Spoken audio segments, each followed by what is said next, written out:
बधाई हो, जो भारत का कोई प्रधानमंत्री नहीं कर पाया वो हमारे मोदी जी ने कर दिखाया। इतिहास में पहली बार डॉलर के मुकाबले रुपया रिकॉर्ड निचले स्तर पर पहुंच गया है।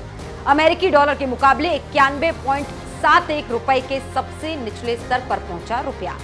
अब देश ये जानना चाहता है आखिर क्या कारण है कि हिंदुस्तान का रुपया पतला होता जा रहा है। ये ऐसे नहीं होता मित्रों, मैं शासन में बैठा हूं, मुझे मालूम है इस प्रकार से रुपया इतनी तेजी से गिर नहीं सकता। अरे नेपाल का रुपया नहीं गिरता है, बांग्लादेश की करेंसी नहीं गिरती है, पाकिस्तान की करेंसी नहीं गिरती, श्रीलंका की करेंसी नहीं गिरती। क्या कारण है हिंदुस्तान का रुपया पतला होता जा रहा है? ये जवाब देना पड़ेगा आपको, देश आपसे जवाब मांग रहा है। मोदी जी, जिस प्रकार से डॉलर मजबूत हो रहा है, रुपया कमजोर होता जा रहा है, ऐसे में विश्व व्यापार में भारत टिक नहीं पाएगा। हमारे व्यापारी इस बोझ को सह नहीं पाएंगे।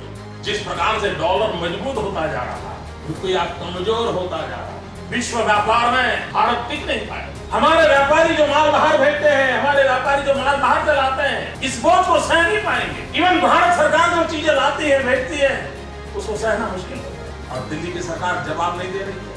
मोदी राज में एक ओर जहां डॉलर के मुकाबले रुपया रिकॉर्ड निचले स्तर पर पहुंच गया है, तो वहीं दूसरी ओर भारतीय रुपया एशिया की सबसे खराब प्रदर्शन करने वाली करेंसी बन चुका है।